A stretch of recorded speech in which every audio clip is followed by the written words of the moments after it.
क्या आप जानते हैं हमारी आंतरिक यात्रा कितनी लंबी है? हम लोग 10 दिन से इस यात्रा पर हैं, पर अभी तक हम लोगों को आत्म तत्व का दर्शन या ज्ञान नहीं हुआ है। चलिए इस यात्रा को और आगे बढ़ाते हैं। नमस्कार, मेरा नाम डॉक्टर साधना श्रीवास्तव है। मैं एक रिटायर्ड फिज़िक्स की प्रोफेसर हूँ जो तत्व बोध का अध्ययन कर रही हूँ और इसका जो भी साइंटिफिक दृष्टिकोण से मुझे सही लग रहा है मैं आप सबों से साझा कर रही हूँ। तो इस कक्षा का शुभारंभ हम प्रार्थना के साथ करते हैं। चलिए प्रार्थना करते हैं।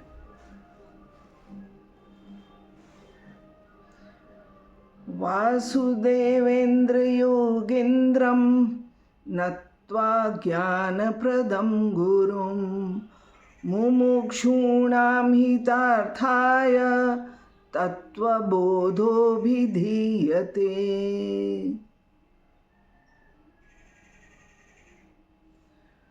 आप सबों का इस कक्षा में स्वागत है और आगे पढ़ाई करने से पहले हम लोग हल्का सा ब्रीफ कर लें जो सब पढ़ाई हम लोगों ने की है। जिस प्रकार म्यान के अंदर अगर चमचमाती तलवार भी रखी है तो हमें दर्शन नहीं होगा उस तलवार का जब तक कि म्यान हटाया नहीं जाए, और म्यान के हटते ही चमचमाती तलवार हमें दिखाई देती है। ठीक उसी प्रकार हमारे अंदर जो आत्मा है मैं कह रही हूँ, आप भले इसको बाद में मानेंगे जब आत्म तत्व का ज्ञान आप में होगा, लेकिन शनै शनै मैं बोध कराती जा रही हूँ कि कहीं न कहीं आत्म तत्व का अस्तित्व है, परंतु वो हमें अनुभव नहीं होता है। क्यों? क्योंकि वो हमारे अज्ञान से ढका हुआ है। जिस प्रकार चमचमाती तलवार है, ठीक उसी प्रकार आत्मस्वरूप आत्मा जो है वह सत चित और आनंद है।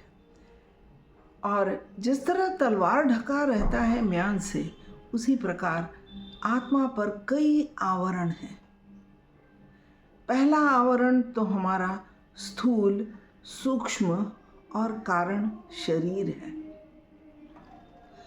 सूक्ष्म शरीर की भी 3 अवस्थाएं हैं: जागृत, स्वप्न और सुषुप्ति। प्रत्येक जीव यानी प्राणी को हम जीव कह रहे हैं, प्रत्येक प्राणी को शरीर प्राप्त है। और जब आत्मा किसी प्राणी में है तो उस जीव को जीवात्मा कहते हैं। भले उसे आत्मा का दर्शन नहीं है, लेकिन उस प्राणी को जीवात्मा कहते हैं। स्थूल शरीर जब जागृत अवस्था में रहता है और विश्व के साथ उसका तादात्म्य होता है, संपर्क होता है, तो उसे वैश्वानर कहते हैं। उसे मतलब उस जीवात्मा को वैश्वानर कहते हैं। और जब स्वप्न अवस्था में उसका साक्षात्कार स्वप्न लोक से होता है, अपने रचे हुए प्रपंच से होता है, जहाँ की आत्म चेतना मौजूद है लेकिन उसे पता नहीं रहता है, उस समय उस जीवात्मा को तेजस कहते हैं। और सुषुप्ति अवस्था तो पूरे अज्ञान की अवस्था रहती है, वहाँ तो आत्मा का ज्ञान होना असंभव है। चलिए थोड़ा संदर्भ बदल कर बात करते हैं। कोश का अर्थ होता है खजाना, निधि, भंडार, ट्रेजर। इसमें मूर्धन्य श होता है, कोश। और संस्कृत में कोश मतलब आवरण, पर्दा, इसमें तालव्य श होता है, कोश। तो ये कोश जो है, ये आवरण हमारे अंदर है, ये इसको पंच कोश कहते हैं। देर आर 5 लेयर्स, 5 परत है कवर, टू कवर आत्मा। ये पंचकोश, 5 कोश को पंचकोश कहते हैं। तो ये स्ट्रॉन्ग रूम का दरवाज़ा जहाँ खजाना रखा रहता है, उसे खोलना आसान है, लेकिन ये 5 दरवाजे खोलकर आनंद की प्राप्ति करना बहुत ही मुश्किल है।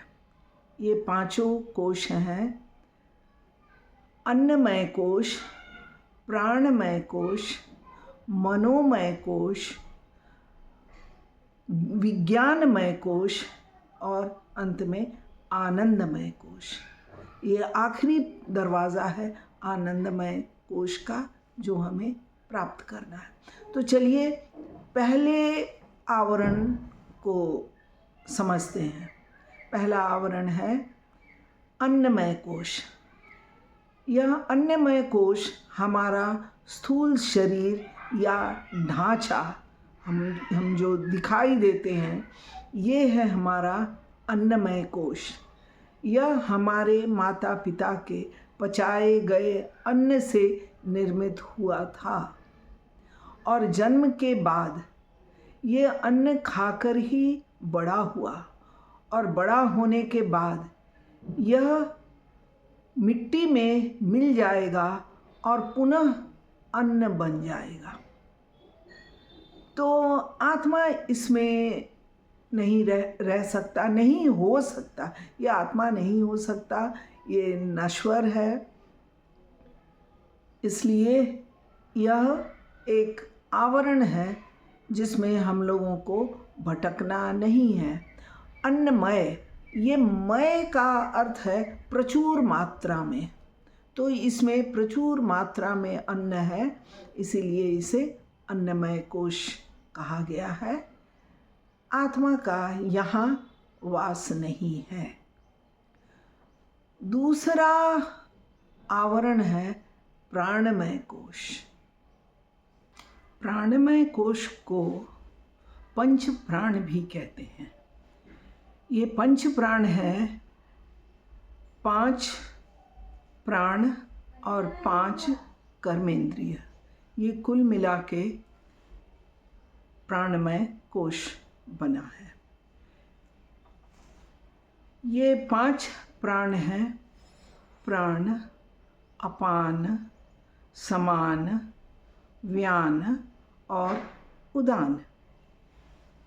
ये 5 प्राण जो हैं वो हमें जगत के विषयों को नियंत्रित करते हैं। विषय यानी हम जो शब्द, स्पर्श, रूप, रस, गंध, जो इन विषयों को बाहर से ग्रहण करते हैं, यह श्वास क्रिया जो है उन विषयों को ग्रहण करने में नियंत्रण रखती है। जो लोग योग जानते हैं उन्हें पता है कि वह श्वास क्रिया का कितनी तरह से प्रयोग करते हैं, जैसे अनुलोम विलोम, उज्जाई, बॉक्स ब्रीदिंग, बहुत तरह से वे लोग अपने श्वास क्रिया को नियंत्रित करते हैं और प्रत्येक का अलग अलग लाभ है। इसे प्राणायाम भी कहते हैं। तो प्राण से प्राणायाम बना है और प्राण 5 प्रकार के होते हैं। ये 5 प्रकार को मैं समझाऊंगी। अभी ये समझते हैं कि एक बार मैंने आपसे कहा था कि प्राण क्या है जो निकल जाता है। प्राण जो है वह प्रवास करता है। श्वास प्रवास को प्राण कहते हैं। प्रवास किसे कहते हैं? जैसे हम एक जगह से दूसरे जगह चले जाते हैं, कहते हैं हम 4 दिनों के लिए प्रवास में गए थे, यानी अपना घर छोड़ के हम किसी आश्रम में या कहीं गए थे, उसको प्रवास कहते हैं। तो श्वास प्रवास यानी श्वास जब बाहर है तो उसके लिए अंदर आना प्रवास है, और जब वो अंदर आ चुका होता है तो बाहर आना उसका प्रवास है।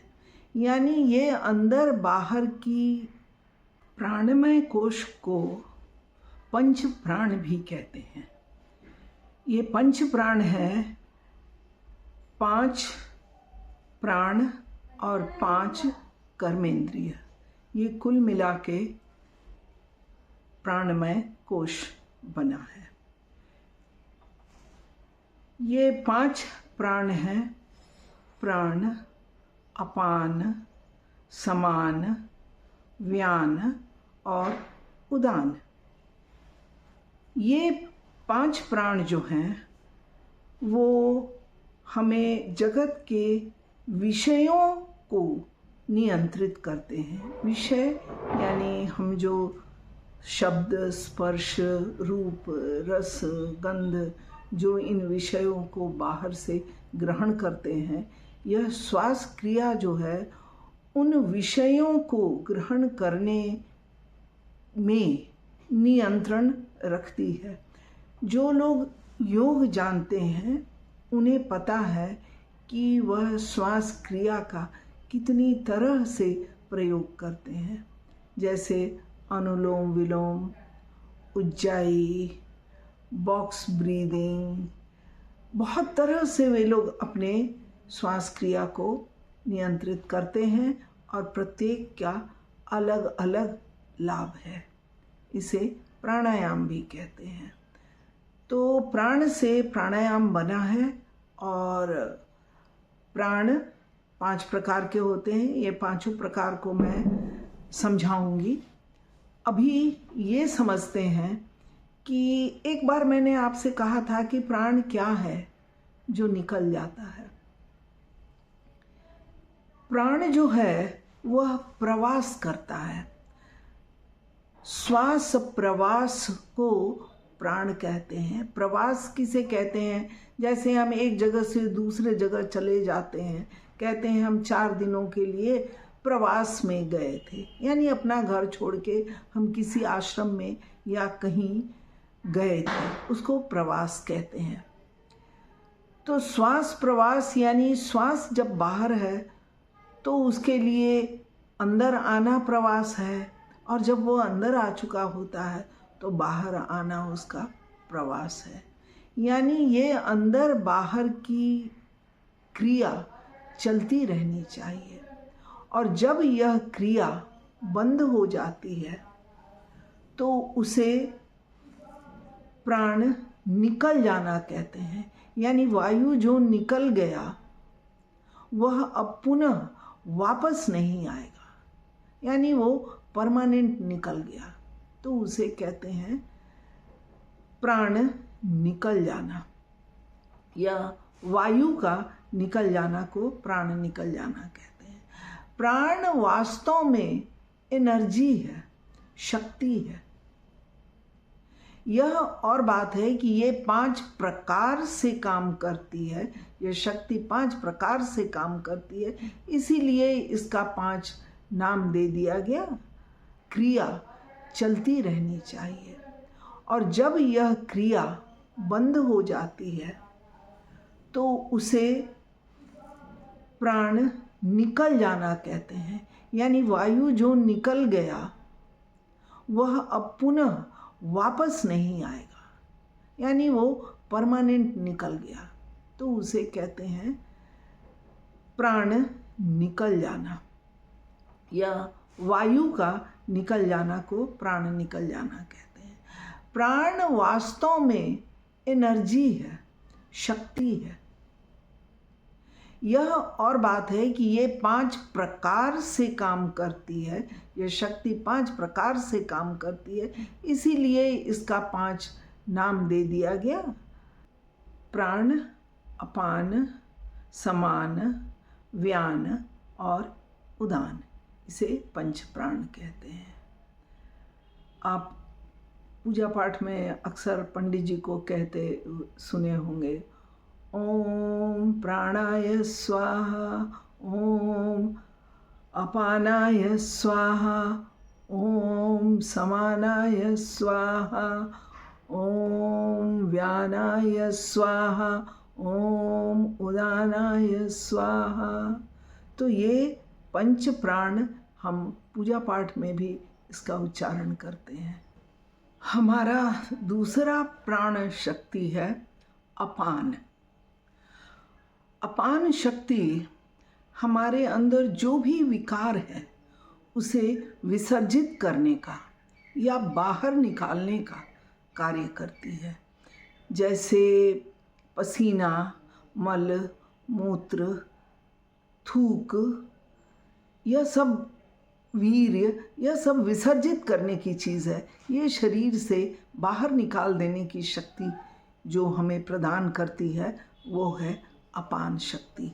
विकार का शरीर में रहना उचित नहीं है, तो अपान शक्ति हमें इन विकारों को विसर्जित करने में सहायता करती है। तीसरा है समान। समान, यह प्राण हम जो भी भोजन करते हैं उसे पचाता है। अगर अन्न पचेगा नहीं तो हमारे अंदर ऊर्जा ही नहीं उत्पन्न होगी, और प्राण तो ऊर्जा है। इसी शक्ति से हमारी कर्मेंद्रियां कार्य करेगी। इसलिए समान जो है वह पाचन क्रिया में मदद करती है। हम जो भी खाते हैं उसे पचाने में हमारा समान शक्ति काम में आता है, मदद करती है। 3 हो गए, प्राण, अपान, समान, और चौथा है व्यान। व्यान है कि जब हम भोजन करते हैं तो उससे हमारे शरीर में खून बनता है, और यह खून हमारे शरीर के धमनियों में दौड़ता है। उसे एनर्जी कहाँ से मिलती है जो पूरे शरीर में दौड़े। तो ये खून जो पूरे शरीर में दौड़ता है, यह ऊर्जा हमें व्यान शक्ति से मिलती है। व्यान शक्ति खून को पूरे शरीर में गमन कराता है। और आखिरी और 5वां प्राण है उदान।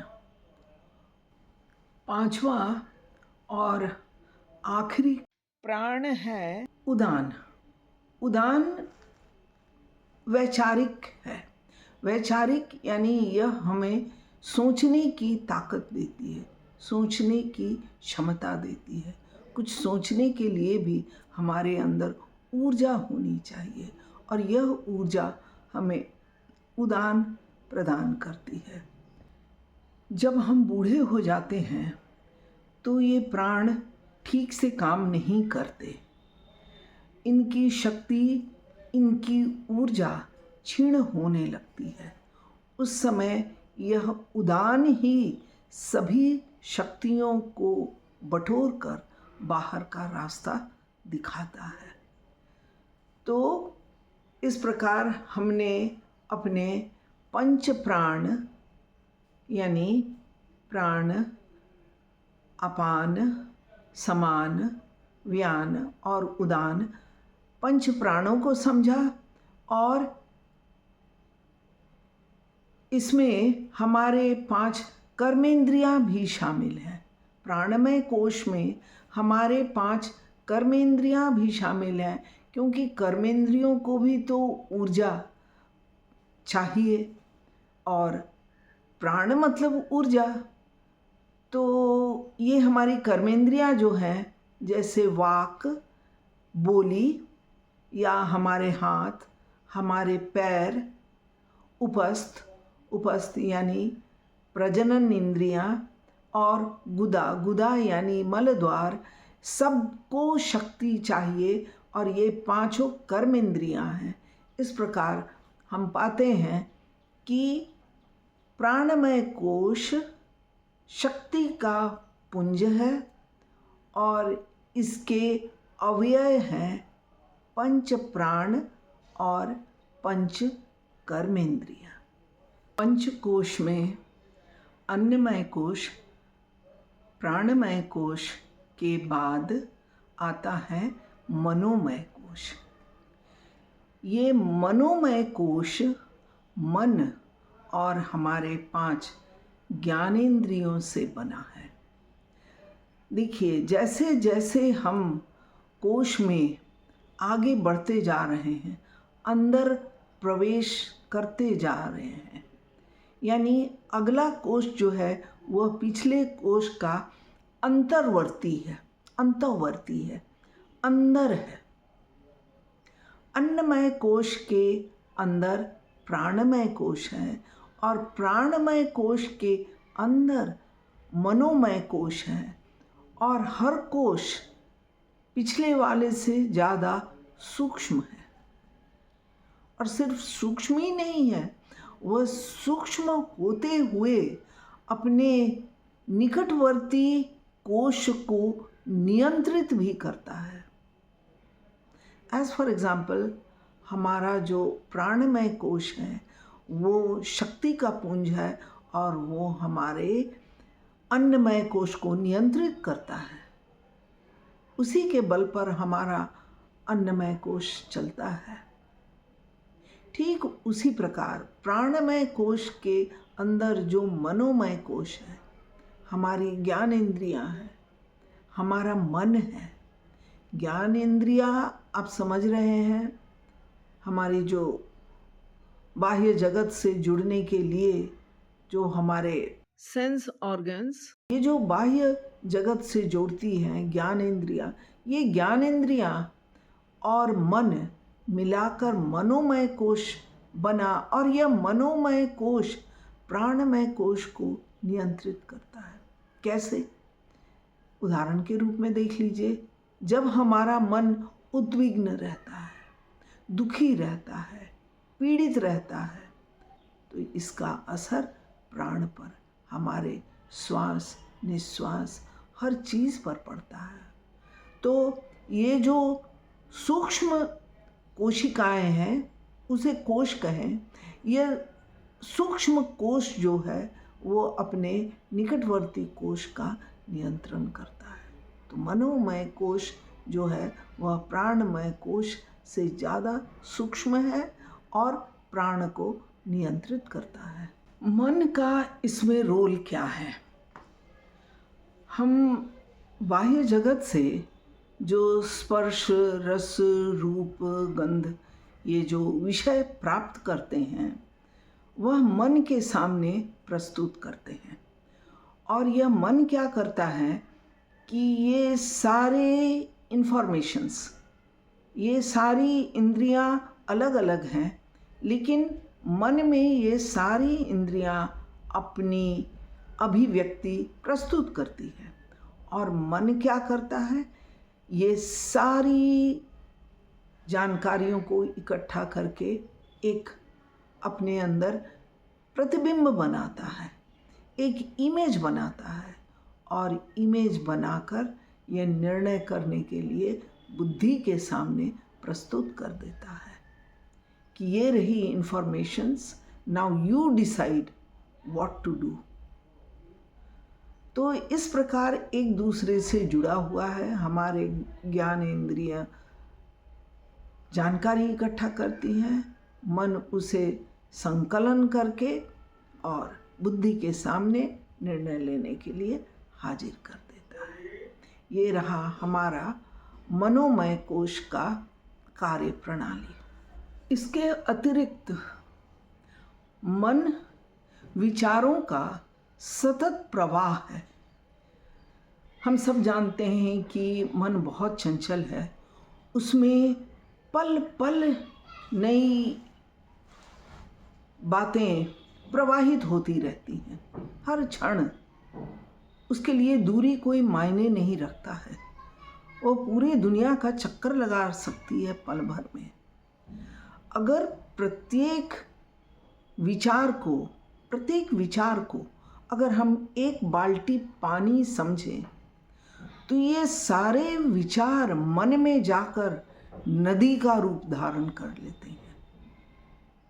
और जब नदी में प्रवाह आता है, वेग आता है, तो हम जानते हैं कि उसमें कितनी शक्ति, कितनी ऊर्जा, कितना उद्वेग रहता है।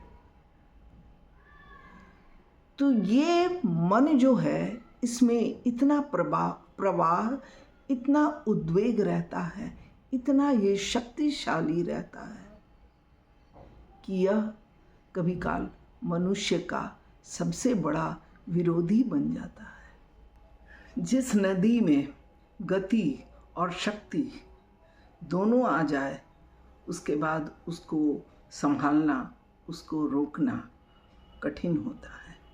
और यही स्थिति हमारे मन की है। मन सबसे बड़ा मित्र भी है और सबसे बड़ा शत्रु भी है। इस प्रवाह को जो रोक लिया, जो अपने वश में कर लिया, वह जीत गया। तो मन को वश में करना आवश्यक रहता है। मन को अपना गुलाम बनाए, हम मन का गुलाम नहीं। आप लोग इसका श्रवण किए, इसके लिए आप लोगों को बहुत बहुत धन्यवाद। इस ज्ञान को आगे भी बढ़ाइए ताकि लोग हमारे धर्म का वैज्ञानिक पक्ष भी जान सकें। समझना बहुत मुश्किल नहीं है, बच्चे भी समझ सकते हैं। ज़रूरत है उन्हें मोटिवेट करने की कि बेटा ज़रा इसको सुनो और समझो कि क्या ये तर्कसंगत है। ये रहा हमारे वैज्ञानिकों का शोध, ये कोई आज के वैज्ञानिक की लिखी हुई बात नहीं है। और जैसे जैसे हम और आगे बढ़ेंगे, और भी बातें आएंगी जिसमें विज्ञान के बारे में हम लोग देखेंगे कि हमारे ऋषि मुनि विज्ञान के मामले में कितने पहुँचे हुए थे। चलिए, आपको बहुत बहुत धन्यवाद। नमस्कार। अगले सप्ताह फिर मिलते हैं।